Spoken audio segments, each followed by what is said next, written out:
everybody. I'm Mike Durbin. Working with me once again is PBA and ABC Hall of Famer Earl Anthony. Earl, in your great career, you won the Masters tournament twice. What makes it so special for the players today? Oh, Mike, there are a lot of things that make it special. I think number one and foremost, it's an American Bowling Congress championship, and the major one in most players' minds. And the other, it's a match game tournament play, and that's the only one all year that we have. And the pro bowlers look forward to this because it's a double elimination event, and the pressure never lets up. So I got to get beat twice before I'm out of here. Twice and you're out. Okay. And we have a great cast, probably highlighted by our current Tournament of Champions winner, Mike Aulby, one of the great players of all time. No question about it. Mike's the future Hall of Famer, and in my mind, the premier left-hander in the world today. And if you were to poll the other players in the top 5, I'm sure they would say he's the guy we got to beat to win this event.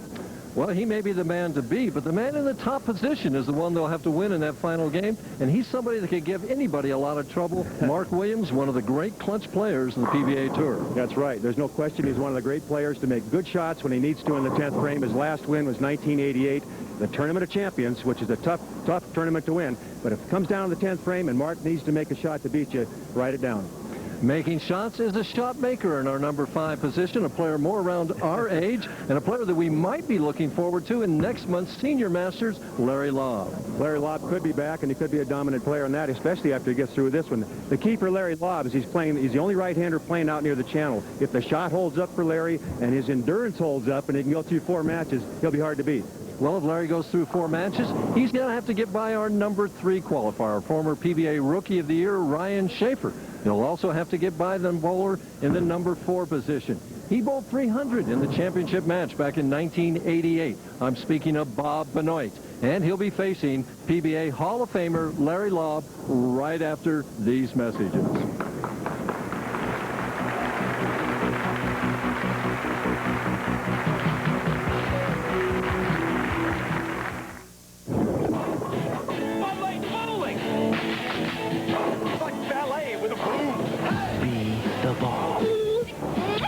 Be the ball.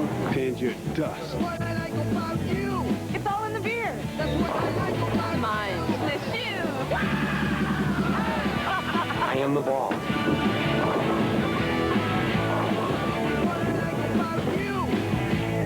That's what I like about you. Absolute power corrupts. Abso-frickin-lutely!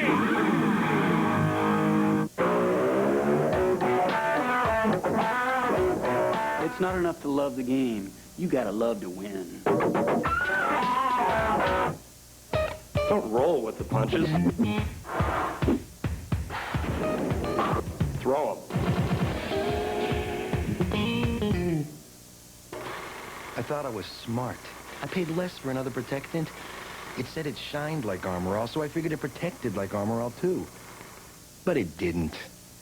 You should see what the sun did to my dashboard. Some bargain. Armor All doesn't just shine. Armor All provides superior protection against car vinyl discoloration.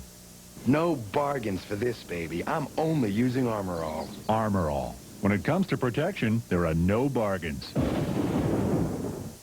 When sports cream, when arms are sore, when legs ache, when muscles hurt. Why sports cream? Massaging sports cream in brings fast pain relief. No medicine-y smell, no odor. Why sports cream? Because it works. If you can't find the Terminex number, Where's that number? just remember 1-800-Terminex for any bug problem. I know I have that number. Nobody offers a better guarantee. So stop looking and start dialing. Nobody bugs bugs like Terminex. The 45th Annual American Bowling Congress Bud Light Masters is being brought to you by the American Bowling Congress, providing championship service to bowlers since 1895. Make sure your league is ABC sanctioned. By Brunswick. Bowling is sold on Brunswick worldwide. By Lynn Shoes. For the performance approach, it's American-made Lynn Shoes. And by Bud Light. If you want great taste that won't fill you up and never let you down, make it a Bud Light.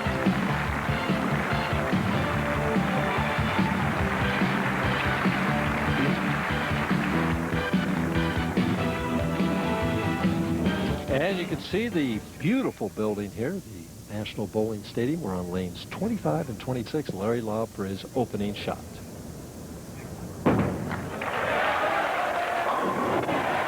Well, that's the way to start, Earl. That's the way to start, and we were watching him. You and I were commenting just briefly, maybe 5 minutes ago, about how Larry was having trouble even hitting the pocket. And there's the veteran for. He gets right up there and makes a great shot.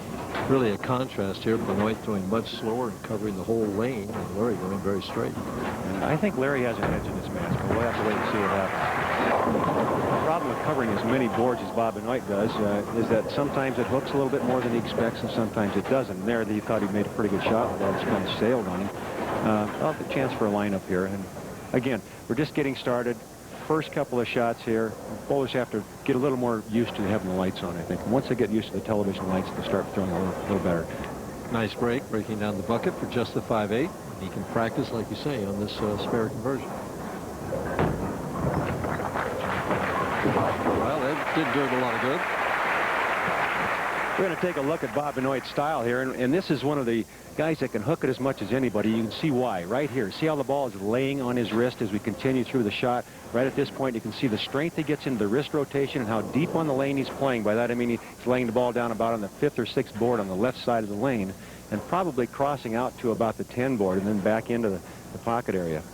Will that bother Aulby's line when Aulby comes on? That's a good point, Mike. It definitely will. He's taking oil out of the hit area on that side of the lane, and that'll make Aulby have a little problem getting the ball down the lane before it hooks. And here again is the penalty you pay by crossing a lot of boards. Sometimes you throw nothing but strikes. Sometimes you get very just ridiculous spares. This is what they call the urethane split right here. Actually, it's a washout. But how does he make it? 2 ways to make it. You can go hard and straight and fit it in between the head pin and the 3-pin like a baby split, or you can cross over like the washout and get the head pin to take out the 6-10. He's going to try to cross it over. Doesn't quite get there. Well, he's open. Right in the second frame, he's opening up with 15-23. Not too good a start. If anything was going to loosen up Laub, it would be something like that. Larry Laub, for years, had a very unique style in that he would lay the ball down very early on the lane, sometimes actually on the approach behind the foul line. And in this particular lane condition, Larry trying to go very straight, he's lofting the ball out in front of him. And sometimes when he does, this is what happens. When you intentionally loft the ball, sometimes you don't get the lift that you normally would get. And this particular shot, here's another look at it from the side, of a real stylist in the game. Watch how free the arm swing is. But here he's getting the ball well out on the lane. Normally he'd lay it down behind the lane. Look how far behind the foul line he is when he releases the ball. Still trying to get the ball out in front, and here a difficult spare, 2-5. He says safe. Safe it is, and that'll get a 51-year-old heart beating a little faster shooting spares like that. So you think the advantage is with Laub simply because he's got the straighter angle? I do, and plus no one else is playing there. And by no one else playing in that part of the lane, as you well know, Mike, if you have several players playing the same part of the lane, the lane moves, the oil moves, and it changes the shot dramatically very quickly. For Larry Laub, the only person to change that shot would be him. Pretty shot there. That one came off his hand nice and clean. He's definitely lined up on 25. He's struggling a little bit on 26, but I'm sure Larry will find a way. And Bob Benoit better not wait very much longer to get it going. What adjustment does he need to make then? Bob Benoit, I think he needs to go, which is very hard for him, with a little more ball speed and a little more direct. I think by being as slow as he is, he's trying to get around it too much, and he's not getting a true reaction on the back end. Well, there he got it there. Didn't need much more, but he got it up for that wall shot that time. That's a hit he'll carry more often than not, and he wants to hit light in the pocket. That's his best carry angle and his best entry angle. There you see we are. Score. Yep. Different 17 pins.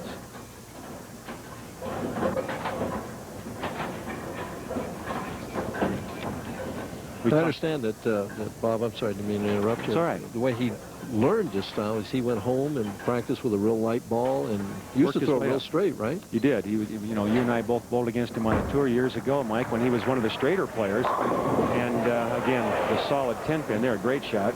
But he went home feeling he couldn't win, and he thought that the game was changing. The players that were going to be the dominant players would be the guys that could hook the ball.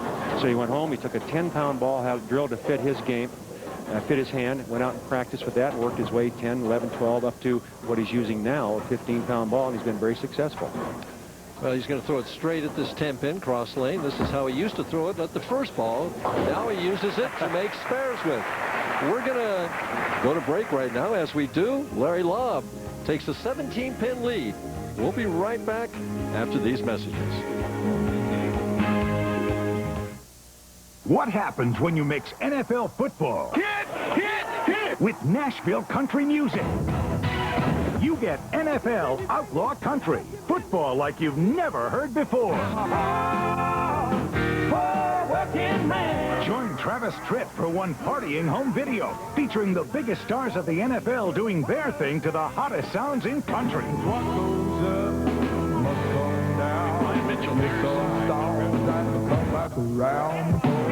Don't miss this special TV offer. There are absolutely no magazines to buy and no clubs to join.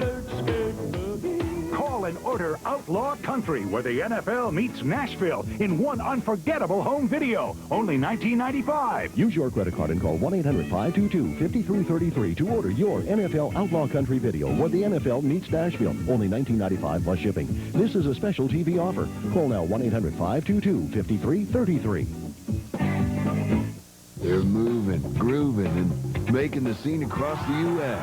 Get hip to the heavy hitters on the Women's Pro Beach Volleyball Tour. All season on this regional sports network. Larry Laub up on lane 26. Larry's 51 years old. He's the oldest guy in our telecast tonight. This is his 56th career television appearance. Boy, that's the last thing he wanted to do there. The 1-2-4-10.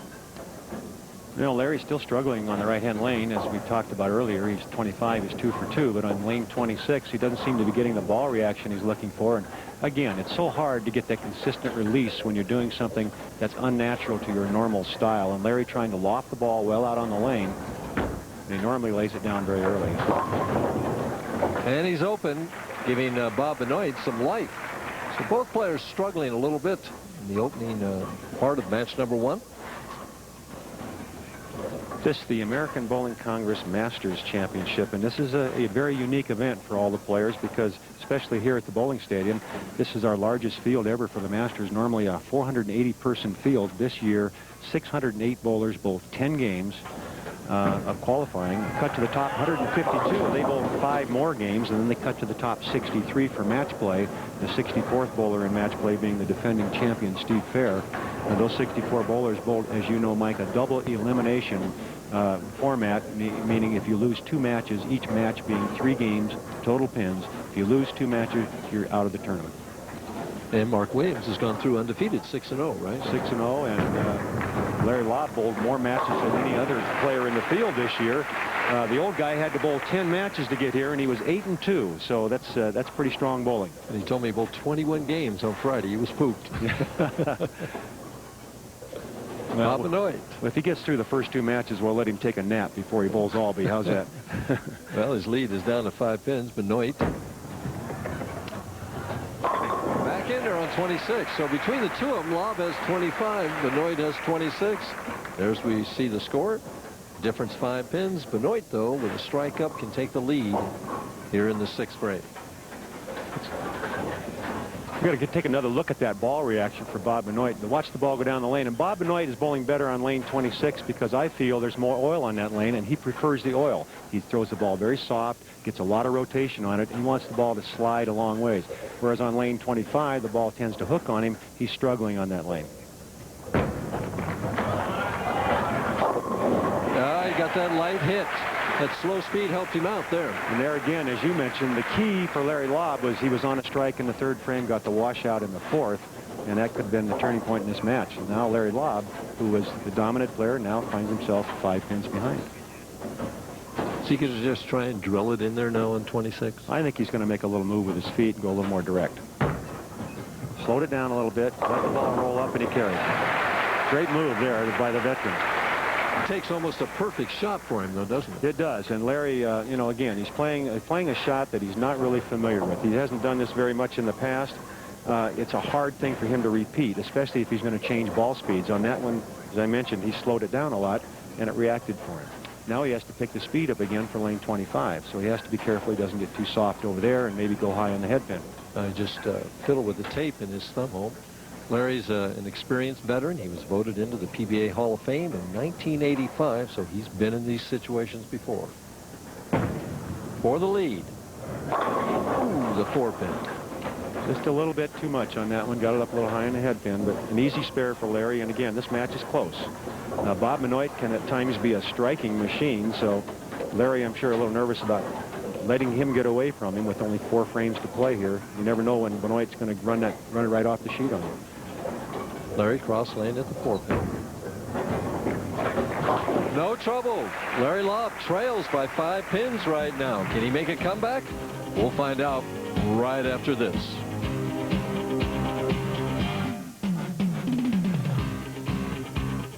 Rich chocolate Ovaltine versus Nestle Quick. Yeah, I really was surprised it was Ovaltine. I'm really surprised because I thought that Ovaltine was a malted flavor strictly. I really didn't think there was a rich chocolate flavor. That is pretty chocolatey. Rich chocolate Ovaltine is a different kind of Ovaltine, and its great taste will surprise you. Rich chocolate Ovaltine has vitamins and minerals. Quick does not have that. I think Ovaltine will definitely be better. Has that rich chocolate flavor. And I think I'm definitely going to change. Rich chocolate Ovaltine.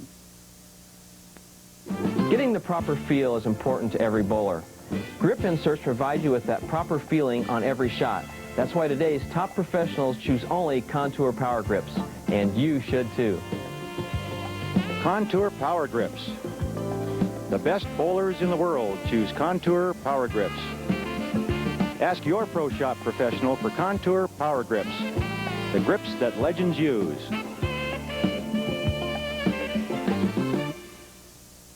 When do they add the quality to Lynn shoes?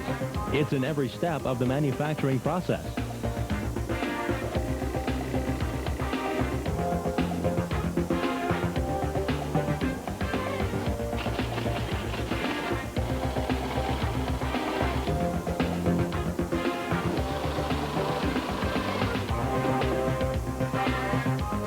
Quality in every step of your approach.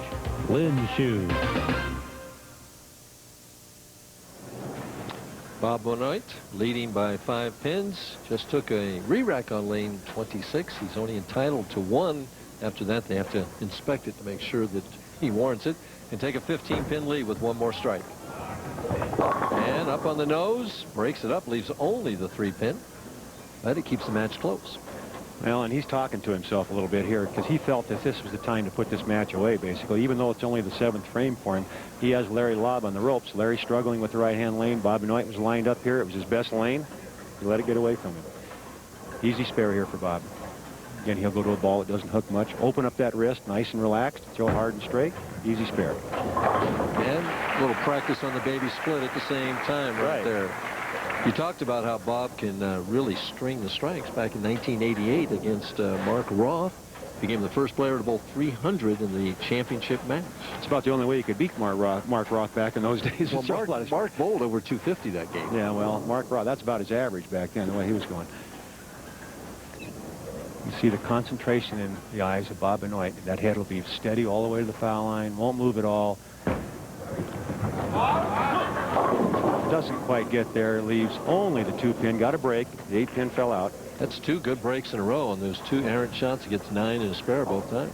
Well, I'll tell you what, if he'd have got about a 1/16 of an inch more of that head pin, it would have been a strike. And that's just, he likes to hit in that area of the pocket. He actually plays the lanes light. As hard as he rolls the ball, as much rotation as he gets, sometimes the ball, even though he only uses a 15-pounder, sometimes it'll actually hit too hard and he'll leave the solid 8 or the solid 9. Even with the 15-pound ball? Even with the 15-pound ball. And I never had that problem, Mike. I don't think you did either, did you? No. We're going to take another look at the style here of Bob Benoit. And not actually the style, but watch the pin action he gets here. Very light on the head pin. The head pin goes to the wall, comes off, hits just enough of the 4 to get part of the 8. And if it had fallen forward, it would have been a great break. But it's still a break, easy spare. Larry Laub. A little high, breaks it up himself and leaves only the 6-pin. But you know, neither player can get anything going. A double's the most we've had between the two. Now, see, Larry last time on this lane slowed it down, remember, and got the ball to roll up a little bit. This time he went a little more direct. The ball went high in the head pin. Here's another look at that last shot, his first attempt at the strike here. Here the ball's already into a roll. It just goes up a little high in the head pin. At the 6-pin. No trouble. Larry Laub trailing by 4 pins, 2 frames to go. Really needs a strike here in the 9th frame. He does, and this is where the experienced players, and we've talked about how experienced both these players are, but they normally load it up right here, 9th frame. You need this strike in the 9th to have a chance to finish the game strong, striking out in the 10th and get the maximum pinfall. And Larry, you know right now, is really concentrating. Look at that, chew that gum, take a deep breath, and away we go. Good shot here. All right. Keeps himself alive, saves count, sets himself up for the 10th. He's asking for another re-rack. While he's getting that re-rack, we'll take another look at Larry Laub. The good arm extension, the long follow-through. The only knock on Larry's game ever over all the years that he's bowled, and he is a Hall of Famer, is the fact that he tends to come up at the foul line a little bit. But you can see in his face, he knew he made a great shot there, and he got the strike. Bob Benoit now ready to go on the right-hand lane and really controls his own fate here, Mike, because if he were to strike out in the 9th and 10th, he would shut out Larry Laub.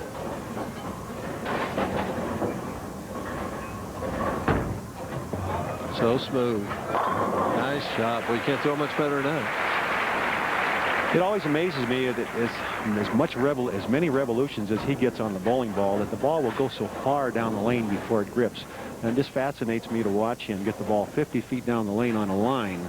Especially as slow as he's throwing. Slow, that's my point. As slow as he throws it, and he can still get it that far down the lane. I don't know how he does that. He's got to have a little secret there somewhere. I'm going to have to talk to him about that. Maybe you and I can come back and make a comeback. Comeback, yeah, here we go.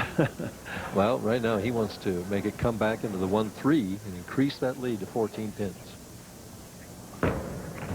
Kind of interesting. Both players finishing on their tough lane, and Bob Benoit gets the biggest break of the match. No question about that.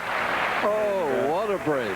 What a break. That's a Jersey squasher. He gets it high on the left side of the head pin and just caves them in. Last 2 pins to go, the 9 and the 10. Well, here's the Jersey squasher. You can explain it to us. Okay, we'll take a look at what happens on the right side when he hits the head pin on the left side. Watch the right-hand side of the lane. Watch the head pin. Push everything to the right. Kicks out the 9 and the 10. So now, is his mindset now that he's going to take advantage of that and put it away? Well, that's a good question. He has struggled on this lane all the way through, obviously, and he just wants to keep this thing in play. If he can strike here, the match is over. There's the pin count, which brings it right back to anybody. We could still have a tie. Is that true? Yeah, if he misses this, he finishes with what, 196? 196. If Laub were to strike 9 spare, we'd have a tie. Very possible, because you know he's going to go for the count here. If he doesn't go for the count here, he's foolish. He's got to go for the 3 pins on the left and forget about the 10 pin. That makes Larry Laub get at least the first strike to win. Of course, if he makes this, it makes him get 2. That's right. But is it worth the gamble? And wow. 8 out. Now Laub with the strike, and just decent count is the winner. It's interesting. We could still have a tie. Strike, 8 spare, tie. And Larry, who has not had a double the entire game, is asked to do that to win the match. On his hard lane, the toughest lane for him so far.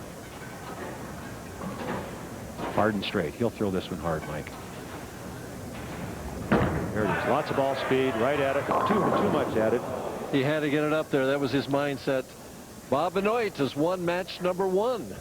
195 to probably 187. We'll be back with our next match right after this. Don't go away. The 1933 Babe Ruth baseball card, value $8,000, and his legendary wood bat, over $30,000. Now you can cash in on baseball's greatest hero.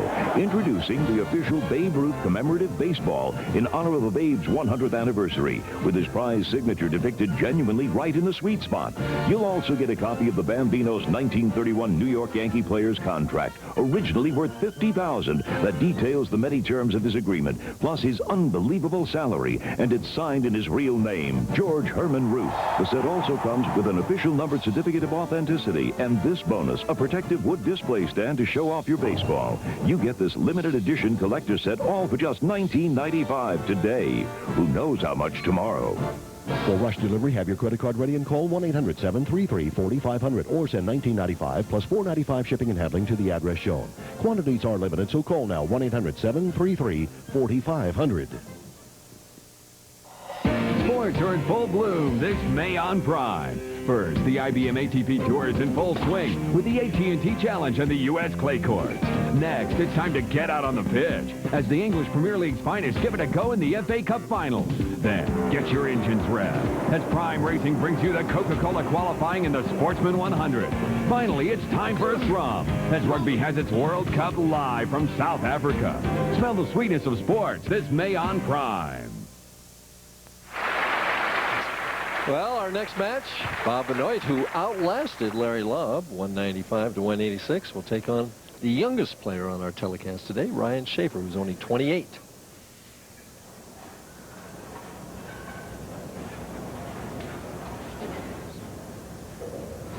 Boy, I tell you what, it just doesn't make it up to 258, or it goes left over to the Brooklyn side on that lane 23, doesn't it? Well, yes, it does, Mike. It's a combination, I think, of the lanes going through a transition. In other words, the oil is moving out of the first part of the lane. As the bowlers continue to bowl, the ball picks it up and moves it off the head area. And as that happens, it moves it down the lane, and the bowlers have to make an adjustment to that, which they will. They're used to making those kinds of adjustments. And the other thing that I think is pertinent to what's happening here is the shell of the bowling balls. They're using these resin-reactive bowling balls, which really is hard to control if you're not bowling constantly like these guys are. It's almost impossible to control these bowling balls. Isn't it possible today, with today's modern technology, that they make oils that wouldn't transfer the oil down there so much? You would think they do have them, Mike, but unfortunately these bowling balls that they're using, the resin-reactive bowling balls, pick it up like a sponge, even though the oil is designed not to move. Look how far Bob Benoit is playing. Bob Benoit opens with a strike on his favorite lane, lane 26. There's our sixth-place finisher with $7,900. Robert Smith had a chance if he won one of the last two matches, but Larry Laub aced him out. And Billy Myers Jr. finished seventh. I saw his father here. I hadn't seen Billy Sr. in years and years from Southern California. Trying for a double. He changed balls. Did you see that?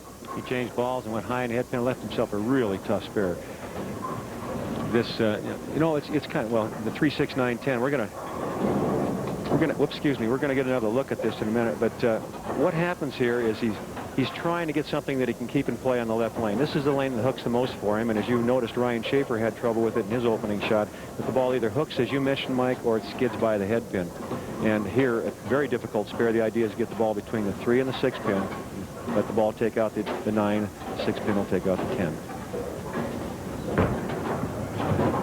Oh, what a break, huh? That's 2 breaks today already. Now, Bob's pushing his luck here. That's similar to that Jersey squasher, but on a spare there. It is, and he got just enough of it. Here's another look at it. And watch what happens here with the 3 pin as it gets just enough.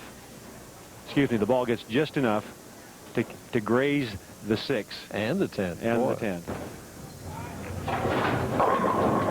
Ryan Shafer revs it in there. And for the guys that hook the ball, the right-hand lane is, here's Bob Benoit's reaction to that spare. And he's always played up to the crowds, and you can see him doing it here. We've got a huge audience. Tremendously large crowd here for the Masters Championship. Should mention that there's a whole arena almost of seats above and behind us where people can look down and have a bird's eye view. All right, whoever can get the left-hand lane is the one that's going to win this match. Whoever figures it out first, and that's pretty obvious to everybody here, I'm sure. What a great shot there. That's the view that the spectators have up above as Ryan Shafer rips them apart. Gets himself back within 1 pin. Well, and that's going to make Bob Benoit a little bit nervous because he's thinking, boy, I can't find that left-hand lane. If this kid gets it, I'm in trouble.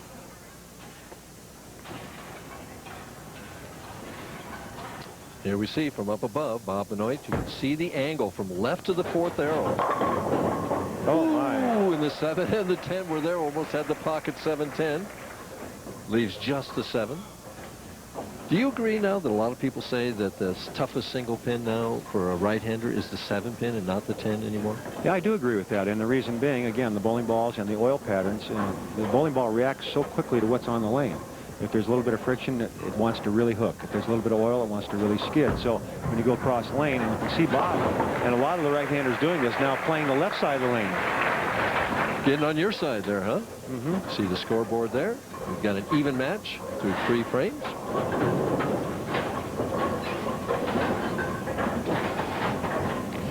Some of the other finishers here, Fred Matson finished 8th, $4,500 from your area. Lenny Blakely, 9th place, $3,800. Boy, they're all from Tacoma. What is this? Well, that's where all the good bowlers are, Mike. Oh, is that it? I'm sorry. Boy, he's flirting with that 7 and a 10. That's a 7-10, but in 2 different frames. And that's the best shot Bob has made on the left-hand lane in a long time. And it looks to me like that lane is starting to get a little bit better. And he's got another guy in there helping him now. Shafer playing the same line he is, basically, and revving the ball up a lot, which should help him carry the oil down there where they want it, in front of the head pin, so they get a little more area to the pocket. Cross lane at the 10 pin. Now, watch how he opens up his wrist here, throws it hard and straight. Just relax the wrist, hard and straight. He has the spare. Well, the early part of match number 2, Bob Benoit trails by 1 pin. We'll be back for the remainder of the match after this. You're a winner, and you deserve recognition. In sanctioned leagues and tournaments, 2 million awards are handed out each year by the national governing bodies of bowling, the American Bowling Congress, the Women's International Bowling Congress, and the Young American Bowling Alliance.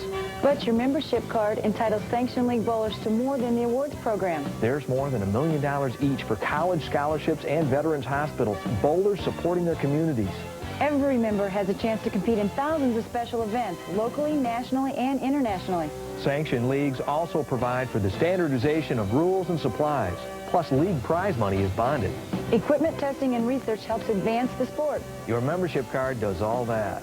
And every lane is inspected annually by local association volunteers. In short, everything runs smoother, and sanctioned leagues are a lot more fun. So have more fun and help shape the future of bowling by making sure your league is sanctioned by the national governing bodies, the ABC, WIBC, or YABA.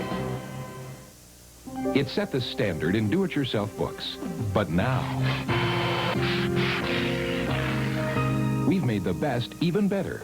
Introducing the all-new Home Repair and Improvement series from Time Life Books. With new color illustrations, step-by-step instructions, and a new spiral binding so books lay flat. It's never been easier to save money and create the home you've always wanted. You'll learn how to build a deck your family will enjoy for years. The tricks of the trade to install a new patio. Call now to examine decks, porches, and patios, free for 15 days. Keep it for the special low TV price of just $1.99. Use your credit card and get this Stanley tape measure absolutely free. Other volumes will follow. Keep only those you want. The new Home Repair and Improvement series from Time Life Books. We've made the best even better. Call 1-800-613-4499 now to get decks, porches, and patios for just $1.99. That's 1-800-613-4499.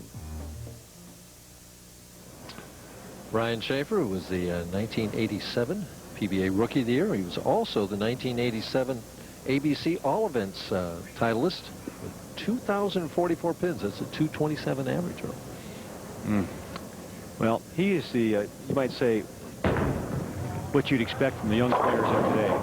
You say, you just put your hand in the ball, you lay your fingers in the ball, lay your thumb in the ball second, and then it's grip it and rip it, because these guys just try to rip the cover off the ball, and if they get any part of the head pin, they almost always strike. And so it was right there, you could see the disappointment on Ryan Shafer's face when he left the 7-pin, which again, as you've mentioned, Mike, is one of the tougher spares now for right-handers, because he expects to strike when he hits that light hit in the pocket. Is he going to throw it straight or hook it at the 7-pin? Oh, I think he's going to throw it pretty straight. I don't know, but hooking the ball just gets you in trouble. See, that's pretty hard, pretty straight. For you and me, that's a big hook. For him, that's almost a backup ball for Shafer. Just held on there. With these young kids doing that, they're ripping it, gripping it, and ripping it, and everything, all of John Daly. How does that play out for longevity? Well, it doesn't, and we've had a lot of injuries, rotary cuff injuries, wrist injuries, things like that, through a lot of the young players. And one of the premier players, rookies that came out on the tour a number of years back, you know, came off the amateur circuit as just a dominant player and tore his rotary cuff. Excuse me a minute. Let's watch this shot here by Ryan Shafer. Oh, that ball did some tricks for him there. And that was interesting. Did you watch the back end of that as you look at Darryl Dobbs, the ABC Executive Director? Nice guy, and really a driving force in the industry today. This guy has done a lot for bowling in general, and he, along with Ed Bauer, created one of the most successful formats in bowling today, the Brunswick World Team Challenge, right here on Prime Network. Tough spare, the washout. 1, 2, 4, 10. He's got to get the ball on the left side of the head pin and drive that head pin into the 10 pin. Just like this. Too much. And he's open. So Bob Benoit takes the lead sitting on the bench, as all the players seem to be just struggling today. Bowling 200 is a difficult task. Well, it's, you know, they're used to bowling 3 games against each other. All through this format, it was 3 games, total pins wins the match on 1 pair of lanes. For example, if these players were bowling yesterday, they'd be bowling 3 games against each other on this pair. And they had then the luxury of maybe a game to get lined up. And maybe they'd bowl 190 or 2-0 the first game, come back with 230, 240 the second, and so on. Now, the pressure is constant. It's a 1 game, if you lose, you're out of here match, instead of that 3 games where you could relax a little bit. So both players feeling the heat a little bit. And anytime you make a mistake, it could cost you the match. And so Ryan Shafer struggling, especially on the left-hand lane, both players having trouble getting the ball to the pocket on lane 25. Cross lane at the 10 pin. Ooh, look out. Little stick, and he missed it, boy. Or he slipped, it looked like, huh? Well, the players, I talked to them before that we went on the air, Mike, and all of them mentioned the same thing. We're bowling on synthetic lanes, synthetic approaches, and they're all having problems with the heel kind of sticking on the approach. Some of our other finishers are coming up here. Adam Poe finished in 10th. Somebody from other than Tacoma. He's from Missouri. And Rick Steelsmith, the guy you were just talking about. The guy I was talking about. Former Masters champion Kelly Kaufman, the literal John Daly of the PBA Tour from Topeka, Kansas. Kelly Kaufman probably gets more revs than you and I did in our careers. So down and back. Well, as again, I mentioned earlier, whoever can figure out the left-hand lane is the one that's probably going to win this match. Both players struggling here. Oh, my goodness. What is that, Mike? What is that? That's the Jersey squasher again. We're going to take another look at Bob Benoit's footwork, and you can see the heel sticks and then slips. So the stick-slip thing is when the heel gets down early, it grabs the approach, then you slide, you lose your leverage. Here's another look at that last shot. Watch this now. The Jersey squasher. Back live. Ryan Shafer goes a little high, leaves the 4-7. So both players just grinding it out, and so many times in PBA events and the Masters event, it winds up being that kind of competition. You just have to kind of outlast your opponent and grind it away, right?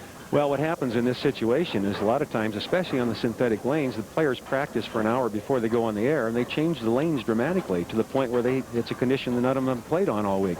And advantage then goes to the only left-hander in the field, Mike Aulby, who's coming up next. No one's bowling on his side of the lane, so obviously it's going to be an advantage for him.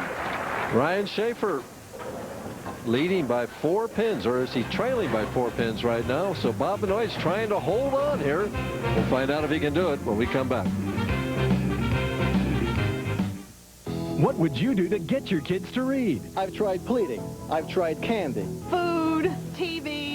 It was heavy negotiations. We even had to have a contract. Now you don't have to bargain or plead to get your kids to read. Just give them Sports Illustrated for Kids. Here's why. It's exciting, so they're excited to read it. He's always reading and always asking us questions. We have found Mark blooming with reading. Kids love everything from the puzzles and posters to the sports stars, mazes, and games.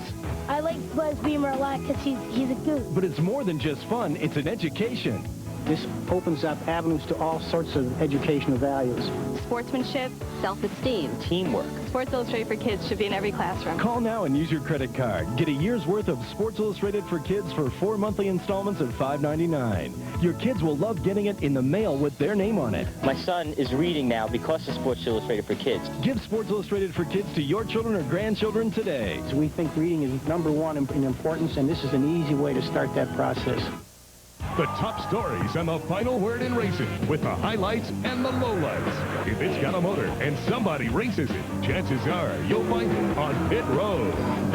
The final edition, Sunday nights on this regional sports network. We're in the 8th frame. Ryan Shafer working on a strike. We're running a little bit behind, so we had to pull through. In that time, Ryan Shafer has struck.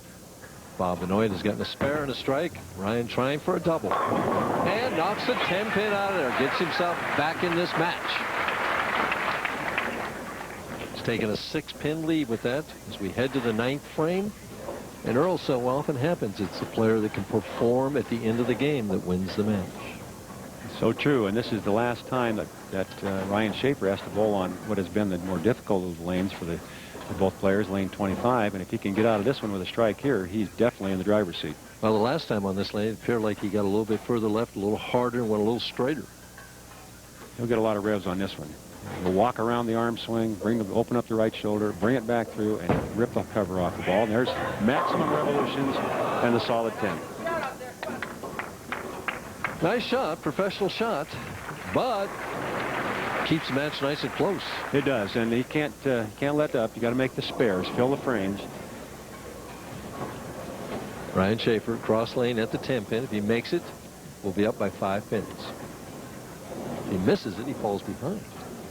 If he were to miss it at this stage, I'd be shocked. I don't expect him missing his spares right now. He didn't. You're right. Bob Benoit now trying to figure out both lanes. He finally figured out the left lane in the 8th frame with a nice shot. We're going to get a look at the footwork here, hopefully, of Bob Benoit. And he's playing so far toward the left side of the lane as a right-hander. Here's a great idea. He's actually walking around the ball return. He'll watch him walk to the left of the ball return before he lays the ball down.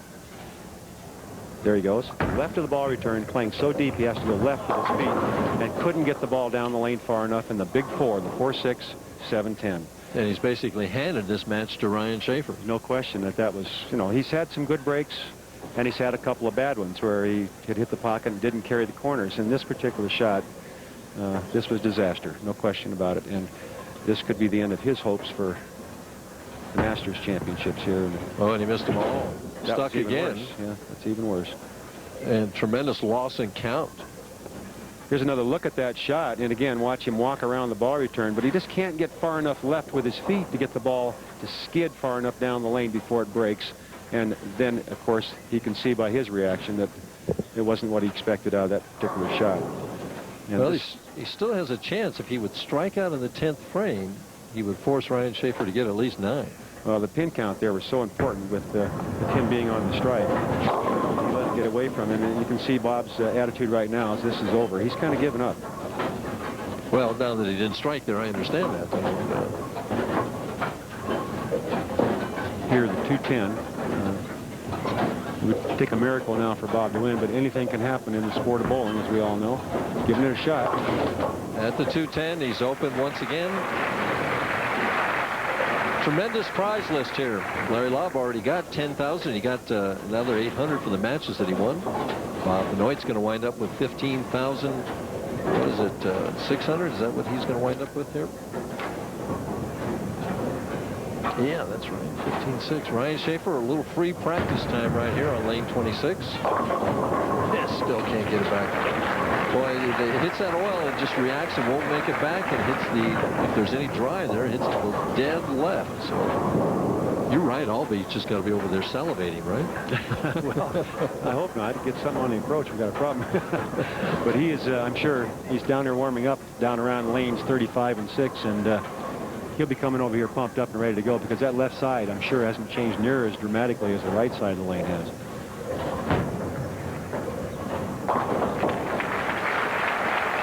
Ryan Shafer, the winner of match number 2. He'll face Mike Aulby, our current Tournament of Champions winner. Should be a great match. We've got youth versus experience. Be sure and stay with us. We'll be right back. Can your radio do this?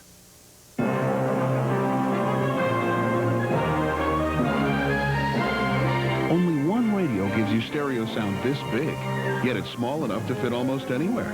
The incredible new Wave radio from Bose. Press the remote control and hear sound like you've never heard from a radio before. Big, rich sound that really fills the room. You hear music the way it was meant to be heard. Clear, full, incredibly lifelike. You've got to hear the Wave Radio to believe it. But it's only available from Bose, the most respected name in audio. Call our toll-free number. We'll send you a free information kit about the Wave Radio. You'll learn how we make such big stereo sound come from a radio this small. Call for more information about the Bose Wave Radio. It'll make a difference in the way you listen to music. A big difference. RT Eastman Productions presents a special limited video offer. Witness the largest collection of live trophy mule deer ever filmed. Unbelievable close photography that shows you the struggle for dominance between huge trophy mule deer. Call now toll-free to receive Extreme Bucks Part 1 for $9.99, a 50% savings. Or order both Extreme Bucks 1 and Extreme Bucks Part 2 for $29.98. Call now, 1-800-251-BUCK. Well, Ryan Shafer has just won his first game on national television anywhere. He was 0-6, I think, coming into that game. He's finally got a win under his belt. He might never stop winning now, Earl. Well, he's going to have to really earn this one because he's got, as we mentioned in the Open, maybe the premier left-hander in the world today, Mike Aulby, in this match. And Mike, nothing bothers Mike Aulby, it seems like. He just continues to make good shots. A new ball. He's tried it on his fill ball the last game and struck. But again, everybody's still struggling on lane 25. Aulby should have an advantage there, too. I mean, that's kind of not the same for him. Yeah, you know, the player coming on has a choice of starting lanes, and Mike Aulby determined who's going to start where in this particular match, and he decided to let Ryan Shafer bowl his 10th frame on lane 26, so that's the lane he's done his best on. Well, you know what that tells me is that he's not worried about either lane. He's just picking the best lane for him to finish on, and the heck with the other guy. It's very possibly you're right, Mike, because we watched him in his warm-ups just before we came back on the air, and he was throwing the ball quite well. If anybody has confidence in their ability right now, it's this guy. He just came off a big win, the Tournament of Champions, just a week or two ago. And he bowled 2 300s in this event this week. Should mention that Ryan Shafer bowled 300 in this event this week, too. Right. That would be interesting. 300 to 290 possible here. Yeah, well, I mean, if that happens, so far, we've only had 3 doubles between all of our players, and they're averaging 181. Here's another look at the style of this classic left-hander, that tremendously free arm swing, the steady head, the long follow-through, and look at the balance at the foul line. That's what creates good shot making. Plus, there's just something about his heart. Heart and brain, he makes them work well together. He's a very intelligent player, and generally, when he needs to make a good shot, he can make it happen. So early with that one. So smooth. Oh, yeah. His arm swing does seem the freest of any of the 5 players today. It is. There's no question in my mind that the way he pushes the ball up and away like that just lets him free that shoulder up. All right. Smoothness against power, and here's the power.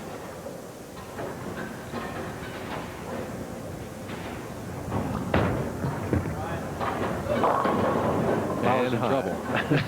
Power's in trouble. 3-6-10. Yeah. Do you think he's intimidated at all by Aulby? I don't think so. I think Ryan's been around long enough now that even though he's the youngest player in our top 5, that he has the experience now that I don't think anything's going to bother him other than his own shot making. And right now, he feels he's making pretty good shots, but he's just not getting the ball reaction that he expects. Tough spare here for a guy like this who likes to turn the ball a lot. That's good between the 3 and the 6. Just like that. Perfect. Needs to make that quality of shot on the first ball, huh? Yeah, sometimes, you know, how it seems to work out. You're lined up for the bucket, but not the pocket. No matter what you do, the ball goes to the same place. Well, he's down by 13 pins, and we've only bowled 2 frames. So Aulby's come right out and said, hey, you're going to have to do something to beat me. Well, there's no question he's going to have to do something as you look at the final score here, Mike. Yeah, 190 beating 150. 190 is not going to do it in this game, that's for sure. Mike Aulby, the only thing that's going to stop him probably is a 7-pin or a 6-pin. And they go from the light to the high to the light. It's like the 1-3 is blocked out for the right-hander. Yeah, and this is another tough spare. Again, the 2-5. There's a lot of ways to miss it, only a couple of ways to make it. We're going to take another look at that first ball. You can see how deep he is in the lane. He's actually playing the 5th arrow trying to get the ball to skid about 50 feet, then turn over. Well, it skids about 52 or 3 before it turns over, and that's the reason he left the 2-5. Again, he wants to hit both pins with the ball here if possible. Again, he goes straight.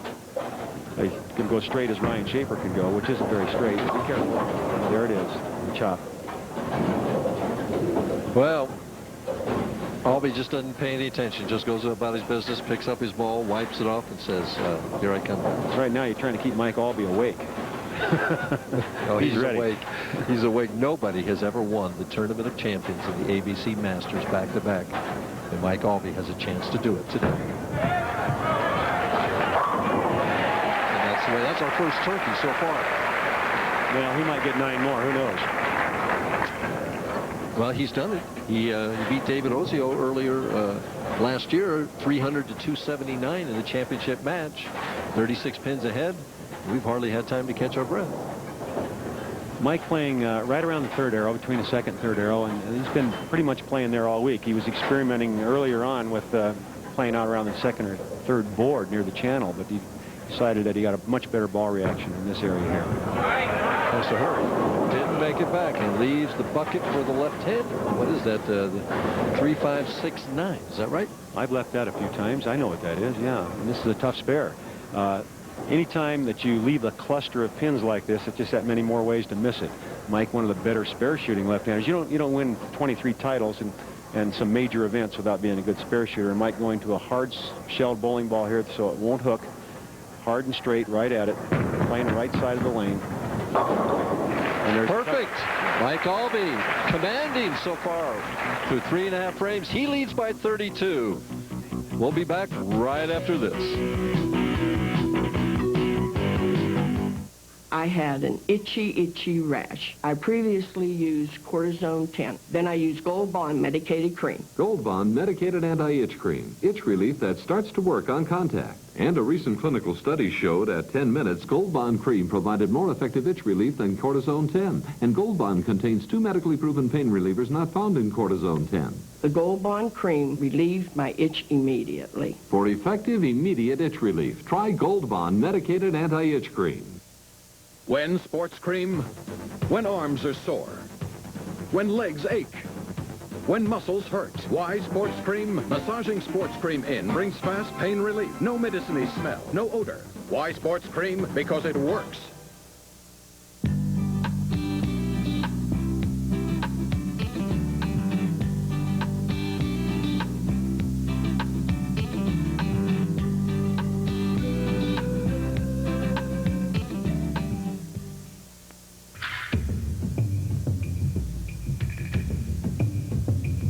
You don't have to be 19 to have a body like this. You don't have to work out 8 hours a day. You don't have to be narcissistic or shallow. In fact, all you really need is $39 a month. The SoloFlex Muscle Machine. What are you waiting for? Ryan Shafer up in the 4th frame. Ryan, who likes to read John Grisham novels. Needs to weave a little story right here as he goes Brooklyn and leaves the 10-pin. So making that change to the bowling ball certainly didn't seem to help, did it? No, but maybe he felt Mike Aulby's shot looks a little better than his. He'd try that side. What do you think? I'll tell you. Some strange pinfall here when you hit on that side. I watched the right-hander last night leave the 6 and the 8 on a solid Brooklyn strike roll. Ah, the 6 and 8. Sorry, well, he didn't strike. A solid Brooklyn hit. At the 10-pin, he has it. Ryan Shafer is a single. Eligible bachelor for anybody interested out there. But right now, he's just thinking about how to get the ball in the 1-3, and he can't figure out how to do it. Well, he's staying with this bowling ball that he switched to in his last shot of the match previous to this one, and he must think he can make this ball work. Otherwise, or the other one was completely worthless. I don't know which, but he looks like he's made another move on the approach here. Yeah, he's changed angles. He's gone way outside and trying to get. Oh, and look at this. Tries one shot instead of the 5th arrow, playing between the 2nd and 3rd arrow, and the ball just doesn't make it back to the pocket. It leaves the 2, 4, 6, 10. And you want tough spares. This is one of them. He's got to get it to the left side of the 2-pin, slide it into the 410 and have you ever hope left it'll that happen. spare? I don't think I ever left that. Well, not as a left-hander. You aren't going to leave it very often, but as a right-hander, you could leave it. I don't think I've ever left the other combination, you know, which would be the 3-6 and the 4-7. No. Anyway, this is a tough spare. I don't care how you look at it. No way, it certainly is, I'll tell you. And, a great try. I got to give him credit for at least trying something new. He wasn't going to beat Aulby from where he was at. He said, hey, I got to do something here. He wasn't going to beat anybody from where he was at, the way things were going. So he had to make a move, and I think he's going to stay out there. I don't think he's going to move back in. Here's a man that, the man of the hour, you might say. The man of the year, maybe. Very well end up, if he were to win this event, as player of the year. You know, it's an interesting thing that you mentioned, because I understand that nobody that has ever won the American Bowling Congress Masters Tournament has been PBA Player of the year that he won the Masters. Really? No. Aulby set a lot of precedents over the last few years, so this could be another one. Hang on. Never a doubt. He wasn't worried, Earl. He wasn't worried at all. There's the scoreboard, 46 pins the difference. You know, the history of this tournament, it started back in 1951. You know who the first winner was? I do, as a matter of fact. Lee Juglard. Right. Three-stepper. $700. Now, back then, that was a lot of money. This match, by far, not over. Anything can happen. And, of course, Mike Aulby making it look like he's unbeatable, and Ryan Shafer struggling, but there's a lot of frames to play, and I'm not saying that just to build this up, but Shafer is capable of throwing a lot of strikes and still has a possibility of a 219 score, which Mike Aulby has yet to beat. I think you're right. I think he's staying with the more conventional angle. Yeah, this will be between the second and third arrow, and he'll hit it a little harder. That last one didn't finish for him, so he'll just put more on it like that to make it finish like that.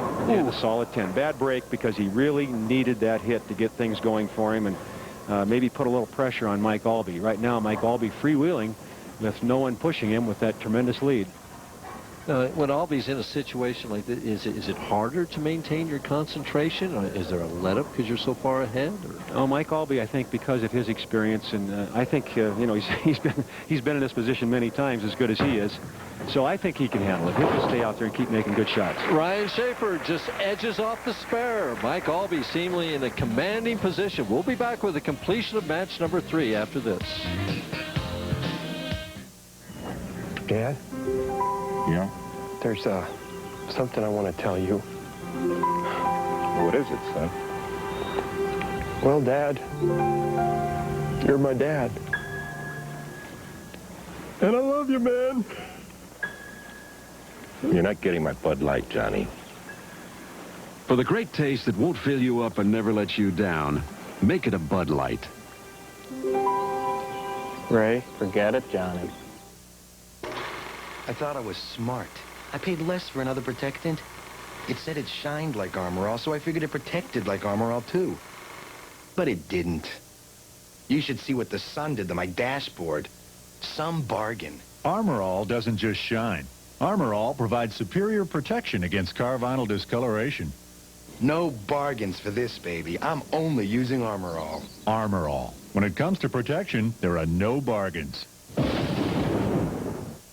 If you need extra strength medication to treat itchy skin, you're not alone. I was always itching. I was always scratching. I felt miserable. Now you can solve your itchy skin problems with new Extra Strength Gold Bond medicated powder. With the Extra Strength Gold Bond, the itch is gone. Extra Strength Gold Bond has an extra strength triple action formula. We take our proven absorbing action, then add more pain reliever for medicating action, and extra zinc oxide for drying action. I recommend Extra Strength Gold Bond to all my friends because it works. New Extra Strength Gold Bond medicated powder. Mike Aulby up in the 7th frame while we were away. Ryan Shafer finally figured out the left lane, lane 25, by moving a little further to the right and struck. Aulby trying for a double here. And gets a little bucket crumbler right there. Bucket crumbler. I like that, Mike. 56 pins ahead. 3 frames left. To take Ryan Shafer off the sheet, what's he going to finish with, 209? 209 possible. That means Aulby has to help him a little bit, and I don't think that's very likely, but again, anything is possible in a game of bowling. The ups and downs, not only physically, but mentally of this game.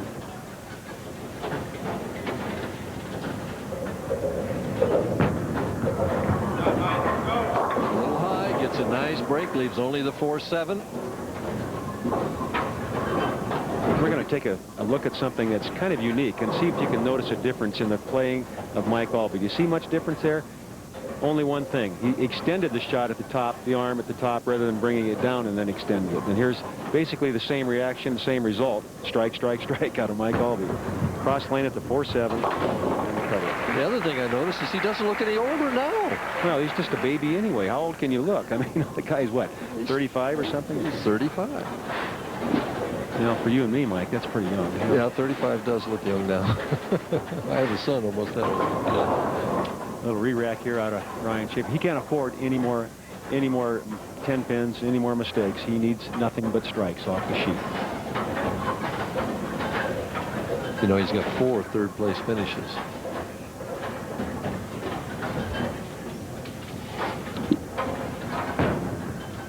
For the double. Beautiful shot right there.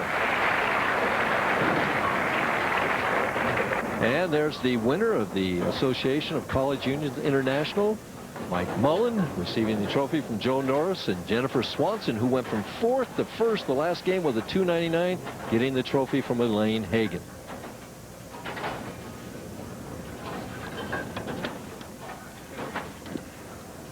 Elaine Hagan, of course, with the American WIBC, Women's International Bowling Congress, and has done a lot of work with things like the BVL, which is an organization that collects money for our veterans, help them buy things like television sets and things of that nature. She's a wonderful lady, very instrumental in making things happen with the Women's International Bowling Congress. And now they're all one together, right? Basically, yeah. We're making a match out of it. Shafer made the big move, and I'll tell you what, this would be an opportunity for Mr. Williams, who's down, the tournament leader down here about 15 lanes away, to come down and take a look at the move that Shafer made, because it might be that he'll be bowling that same angle, and he could save himself a lot of heartache trying to find the right line, because what a great move Shafer did make, but maybe 1 or 2 frames too late. Aulby has to pay attention. He can't afford to make any mistakes. Theoretically, this game only 2 pins apart right now, 3 pins apart.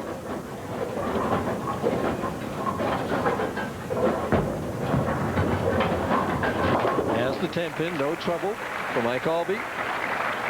If I figuring out right, I think he needs 9 to lock this up right now. 9 on the first ball. 9 on the first ball will do it for him. Mike Aulby has got enough patch. He looks like a race car driver out there with all those patches on him, doesn't he? I see Mark Williams, yeah. Packing up his stuff and saying, hey, it was Aulby and I last night. I beat him last night. I can do it again today. It's a tough guy to handle twice. To win the match. That's it. Like a champion, which he is. In Ryan Shafer's mind right now, he's thinking, if I'd only moved maybe 2-3 frames earlier. What he's thinking probably is that fill ball he had. Why didn't I try that angle in the fill ball the last game? You know. But hindsight is always perfect. Right. Mike Aulby just wants to keep that stroke going. And many times, Mike, I'm sure you've noticed this over the years, the player that makes the move first, and that's based on experience. Been there before. Now, next time Ryan Shafer gets in this situation, maybe he'll make that move in the fill ball or something, rather than waiting till the 5th or 6th frame of the match when it's too late. And maybe next time he'll win that match and want to win the tournament. Sometimes the line between winning and losing is just so fine in all sports. Aulby at the 7-pin, finishes with 222, our first 200 of the day. Ryan Shafer would like to just strike it out and finish with 209. 20,600, still not a bad payday, you know. Not a bad payday for this young man, and he'll be back for more.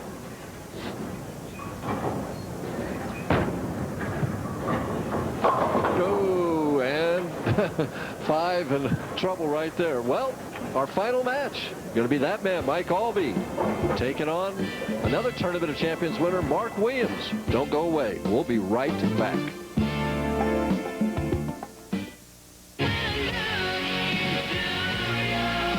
Introducing Feel the Love, 40 truly passionate songs by today's most popular artists.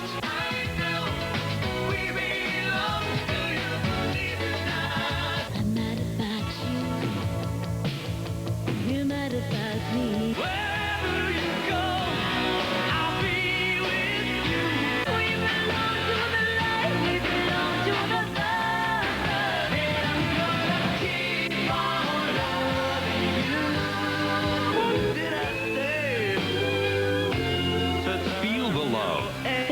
wins on 3 cassettes or 3 CDs. Here's how to order.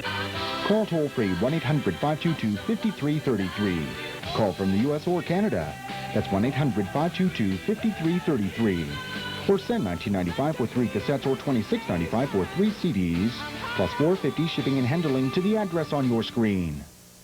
The APSL shows off its fancy footwork, quick kicks, and rising talent. He scored! Get a leg up on the competition with the American Professional Soccer League. Competing all season on this regional sports network.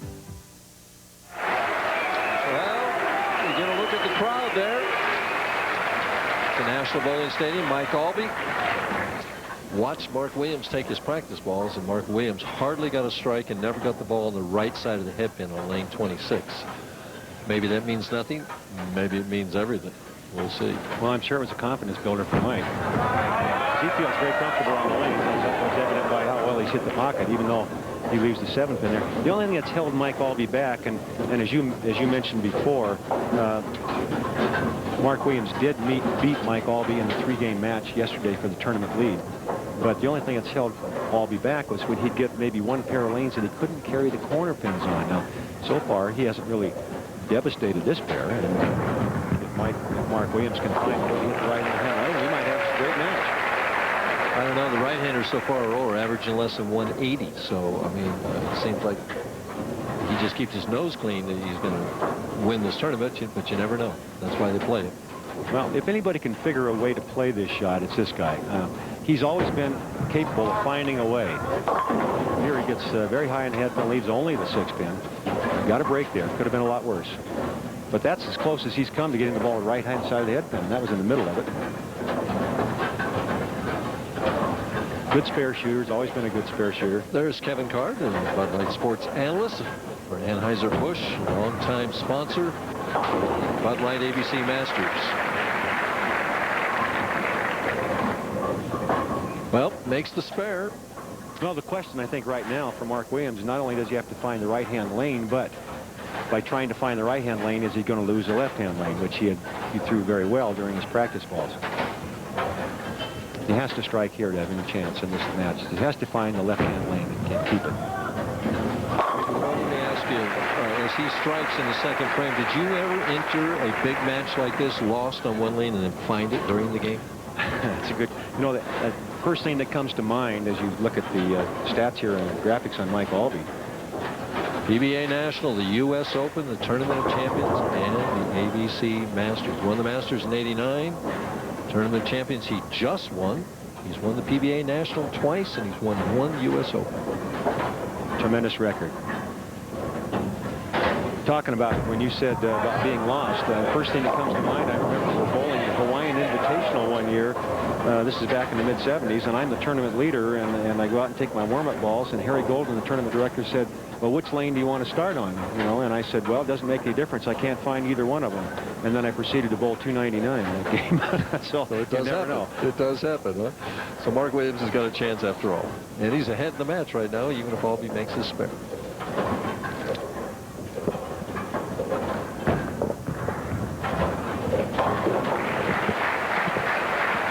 I'm informed in my ear that in 1989, when Mike Aulby won the Masters, he also won the U.S. Open that year. So, and still it wasn't Player of the Year. I believe Amleto Monticelli was Player of the Year that year. Well, he was PBA Player of the Year, but Mike was the Bowling Writers Player of the Year. 1985, he won. If he wins this game in this tournament tonight, he could make it 10 years apart for that award. Well, it's not a lock, but it's he'd definitely be the front runner. Looking for his first strike here, though. Still got a long way to go. It doesn't look like Mike's that comfortable either. And it looks to me like he's having more problems with the approach than he is with the lane. That shot, he was off balance at the point of release, and whether he's trying to get a little extra ball speed or whether he's stuck on the approach, I'm not sure which.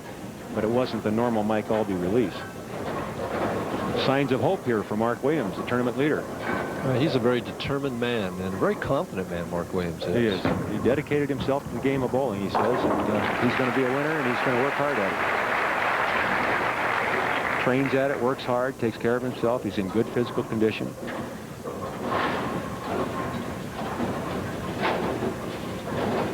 Now here it is. This could be the key to the whole match. Can he get a strike on the right-hand lane? Yeah. Or at least not get an open, more or anything.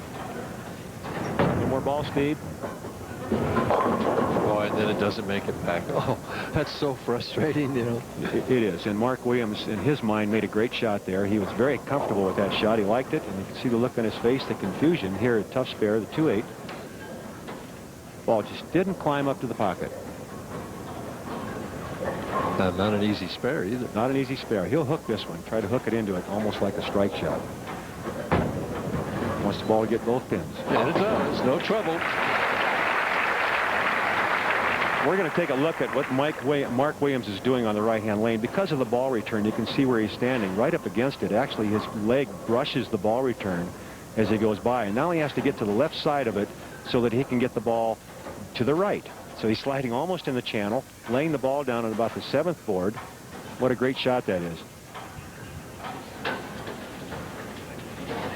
Ball return's not a factor on the left lane. That slides by. How many times have we seen that happen with players today on that lane? And the key, I think, again, Mike, I mentioned this earlier, is that if he fights to get the right-hand lane, he's struggling to find a way to score on the right-hand lane or hit the pocket, it makes him lose the left-hand lane because all of a sudden it carries over to the other lane.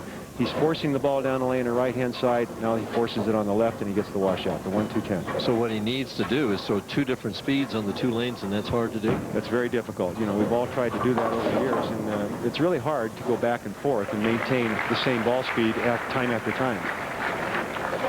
Well, Aulby taking the lead while sitting on the bench. Hasn't had a strike yet in this match, the third game. He's up by 11. Actually, he's been fortunate not to get an open himself. He's hit the middle of the head pin here on the left lane and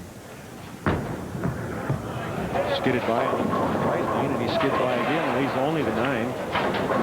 Almost had a tough spare, the 3-9, similar to what Mark Williams left on. I mean to say, is it possible that with just him bowling that he's carrying the oil down on the left side of the lane also? There's no question. Excuse me, Mike, that earlier on when Aulby was practicing, he was bowling a lot, and that meant he wasn't comfortable with his ball reaction. The more he bowled, obviously, the lanes will change. He's a confident guy, though, and I'm sure that he feels he's going to find a way. Well, you got two confident players right here.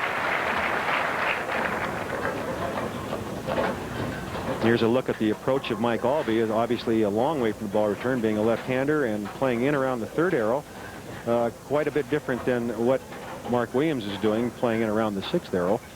So advantage on angle, obviously, to the left-hander. Now, do you suppose playing that far inside, he's doing that because he's not affected by where the right-handers are laying the ball down? No, he's definitely affected. There's no question the oil is leaving the head area the first 15 feet, and as it does, it's going to affect Mike Aulby also. So he's going from dry to oil back to dry. Look out. Ooh, the Brooklyn strike for his first strike. Mike Aulby leads by 10 pins. Earl and Anthony and I will be back with the completion of the final match right after this.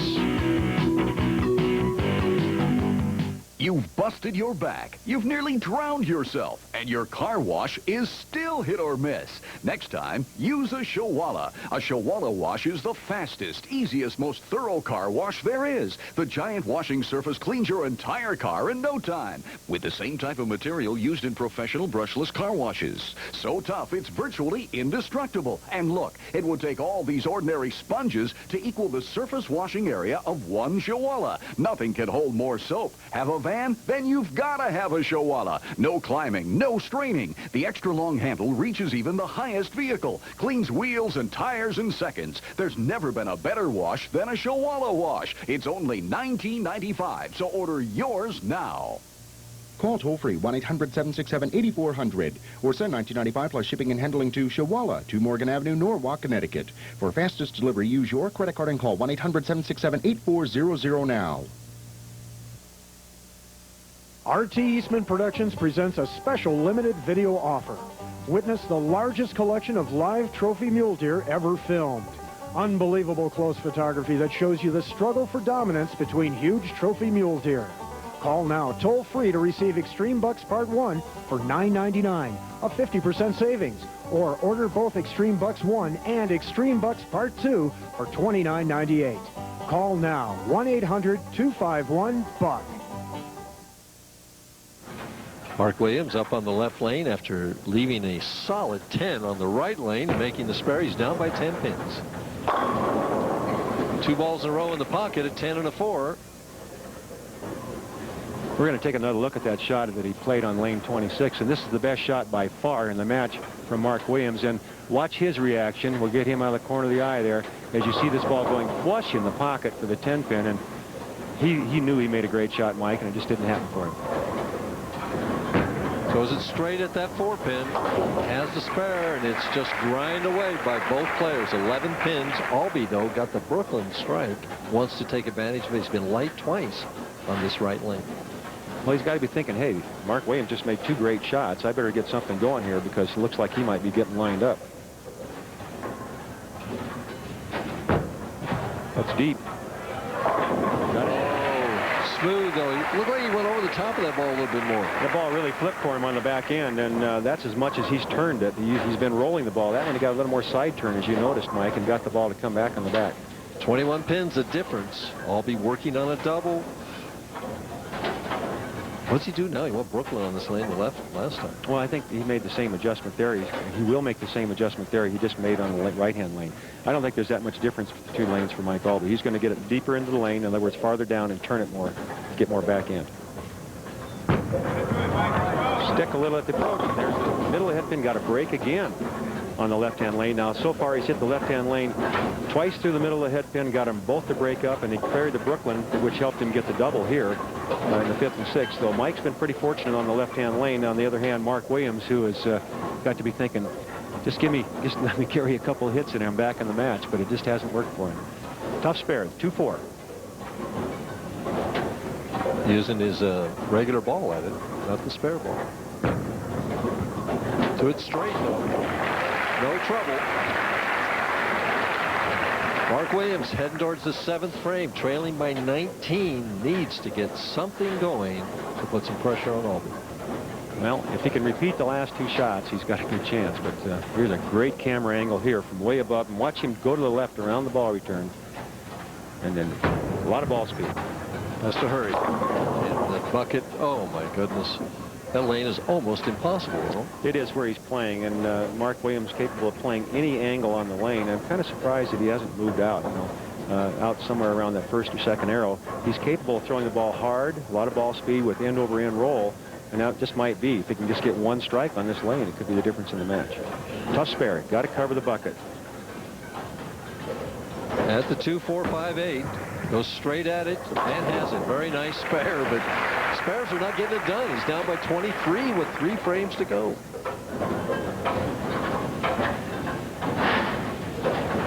Well, both of them, I imagine it's a little hard to breathe right now toward the tail end of this game because you just don't have any room out there to aim at. You know, Mike Aulby definitely the advantage mentally right now. He just came off a win at the Tournament of Champions, and now you see Mark Williams going over to get a different ball.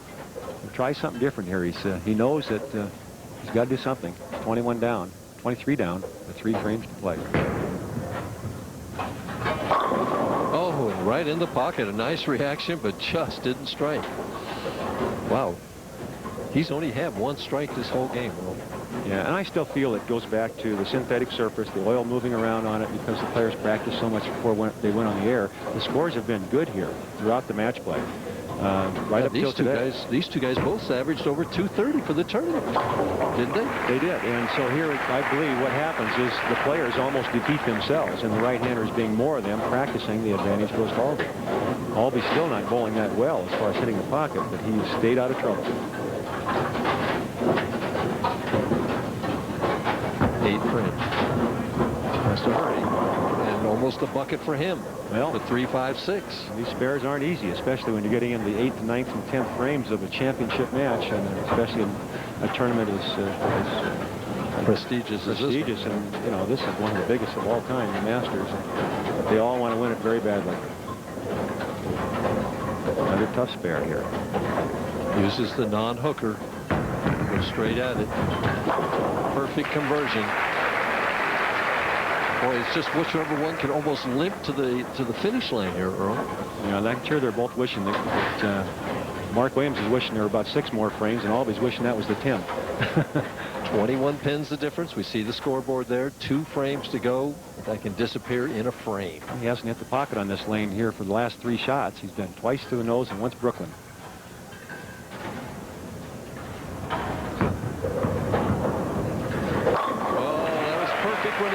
there. Well, the difference has been that when Aulby's hit the pocket, he's struck. When Williams has hit the pocket, he's left a corner pin or the 4-pin or something like that. He's left 2 10s and a 4, but he's still in the match if he could strike it out. That would be interesting, wouldn't it? He's in front of the ball return, Earl. Look at this, folks. He's moved clear up in front of the ball return. Get as deep as he can. He's gone to a ball that hooks a lot more. Brooklyn. He got the Brooklyn. There's the strike on the right lane. Oh, that's the one he needs. That's the key right there. Now it's still anybody's tournament. Here, we're going to take another look at that. See where he's standing? Now, folks, believe me, this is tough because he just shortened his approach by about 4 feet. See, this is where he would normally start. He's moved up in front of the ball return. That's great camera work, just to give you an idea. And look at this. Look at the rotation on that ball. Whew, looks like it's got a motor on it. Trying for his first double. Got to have it. And he does. What a great shot. We talked about him being such a great clutch player. He is a clutch player, and what a great move he made on the right-hand lane. Even though it was a crossover, he was willing to make the move, make the gamble. That's why he's won the Tournament of Champions twice. Mike Aulby's starting to feel the heat a little bit. One more strike here, and Aulby's going to need a strike to win this match. 11 pins the difference right now. This cuts it to 1. Look at the concentration. More room. Nope. Brooklyn again. Nope. The 6 and the 10. They got to give Mark Williams credit. He made the move when he had to make it, and this isn't over yet because Mike Aulby still needs a mark, and he hasn't been bowling that well either. At the 6-10. I think Aulby's in the same situation. No, he missed it. Aulby 187. Oh, he still needs 9, right? He needs 9 for 189. 9 on the first ball. If he misses spare, he still wins. He just wants to hit the pocket. That's it. He's a winner right there. He knew it. He had it figured out, Earl. Well, I'll tell you what. I don't think he wanted to hit that quite high in the pocket. That was 6-8 territory there, but he got it. Made a great shot when he needs to, and that's why, again, Mike Aulby is, in my mind, the best lefty in the world. Maybe the best player in the world.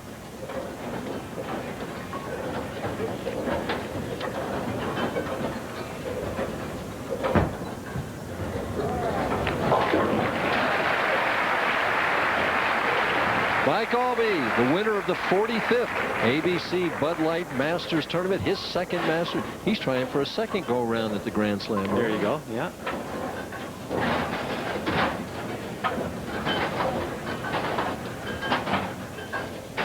Mark Williams takes home $26,600, and he's disappointed even with that. 200 even gets it done. The only 200s of the day, bowled by Mike Aulby. The handshake, standing ovation from our crowd here. It was a struggle.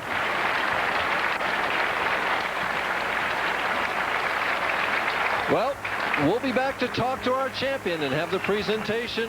We'll be right back after these messages. Mike Aulby on bowling. Getting the right grip is really important for a good game. Hey, Mike, here's a tip. The American Bowling Congress has teamed with Marine Midland Bank to offer a Gold MasterCard with a great 12.9% on transfer balances. Get a grip on your finances by using your line of credit checks. You get a free subscription to Bowling Magazine, and you'll support the ABC every time you use your card. That's a great tip. Thanks, Mike. Hey, get your own card. The ABC MasterCard. In today's game of high-tech bowling balls, only the best grips will do. Today's top professionals choose Turbo 2-in-1 grips. I also use Turbo 2-in-1 grips, but it's not because the professionals do. Because Turbo 2-in-1 grips give me the best feel for my game. Turbo 2-in-1 grips are American-made from soft and pliable material that provides the maximum in comfort and control. 2-in-1 grips give you the perfect feel on every shot. Available in a wide selection of colors. Make sure you request Turbo 2-in-1 grips for all of your bowling balls. Available at pro shops worldwide. Alka-Seltzer or Bromo-Seltzer, which would you choose? I used to use Alka-Seltzer. Then I read the label, saw that it had aspirin, and said, this is absolutely not for me. Now I use Bromo Seltzer. Only Bromo Seltzer combines an effective antacid with the non-aspirin pain reliever used most by hospitals. You get fast, effective relief from upset stomach and headache without aspirin. Bromo Seltzer relieves my upset stomach and headache without aspirin. It's the brand I'm going to stay with. If aspirin's not for you, choose Bromo Seltzer. When sports cream? When arms are sore? When legs ache? When muscles hurt? Why sports cream? Massaging sports cream in brings fast pain relief. No medicine-y smell, no odor. Why sports cream? Because it works. Worried you might have termites? Call 1-800-TERMINEX to know for sure. Where's that number? Nobody offers a better guarantee. Even if you've misplaced our number, just remember, 1-800-TERMINEX. Call now. The 45th Annual American Bowling Congress Bud Light Masters is being brought to you by Bud Light. If you want great taste that won't fill you up and never let you down, make it a Bud Light. And by the American Bowling Congress, providing championship service to bowlers since 1895. Make sure your league is ABC sanctioned. And there's your champion of the 45th American Bowling Congress Bud Light Masters Tournament. Michael, you kind of just struggled to the end, but you finished. Well, we were all talking beforehand about how tough they were getting out there, and really just try to keep it in play, make your spares, and I was fortunate to get a break and make my spares and just have barely enough to beat Mark. Well, the president of the American Bowling Congress, Ben Palumbo, is here with a beautiful trophy that I'm sure you're anxious to receive. Mike, it's my pleasure to present you with the American Bowling Congress Bud Light 1995 Masters Championship Trophy. We're happy to present this to you in our centennial year. You're a great ambassador of bowling. You're a great ambassador for the American Bowling Congress, and you had a hell of a good week bowling. 300 games. Congratulations. Keep it up. Thank you very much, Ben. Thank you very much to the American Bowling Congress and all the members. We appreciate your support of not only the Masters, but all of bowling. Keep coming out in Bowl League every week, everyone. Thank you very much, ABC. Well, that's well said. Something I'm sure that you're a little more anxious to get, something really tangible here, a nice big check presented by sports analyst for Anheuser-Busch, Kevin Card. Mike, on behalf of Bud Light, it's a real pleasure to present you with a check for $50,600 to congratulate you on the super year you're having, and also to take this opportunity to thank ABC. We love our affiliation with ABC. Well, thanks, Kevin. Thank you very much to Bud Light, Kevin, not only for your sponsorship of the Masters, but of all bowling. You sponsor us on every level of bowling. We appreciate Bud Light's sponsorship. Thank you very much. Well, you're now one of 5 players to win the Masters twice, and a guy that's won it twice himself has a question for you. Mike, it looked to me like you were struggling a little bit, especially on the left-hand lane. Did you make any adjustments after you saw Mr. Williams get lined up? Well, yeah, I was really concerned he was going to strike out and force me to mark, and obviously a mark out there can be pretty difficult. And I was really just trying to keep my speed up and keep it on line, but on that left lane it really wasn't that easy to do. So I was fortunate to get some breaks, break up some splits, and like I said, still get that spare ball in my hand and make them. No, you're a true champion, Mike. Michael, is it too early to be thinking about PBA Player of the Year? Real early. You know, it's been pretty good. You know, I've been very fortunate to get some breaks on TV, bowl well, and take advantage of them. And you know, we're only halfway through, long way to go. And at this time, I'd like to thank my family coming out, Tammy's family for coming out, and hi to my mom. And I appreciate and get well, Eva Burridge. She's given me a lot of mental help in my mental game, and she's been very good for me the last 4 years to get me the championships I've got. Well, we want to offer our congratulations to Mike Aulby, and we've got to leave now. So for Earl Anthony, this is Mike Durbin saying so long, where Mike Aulby is your champion.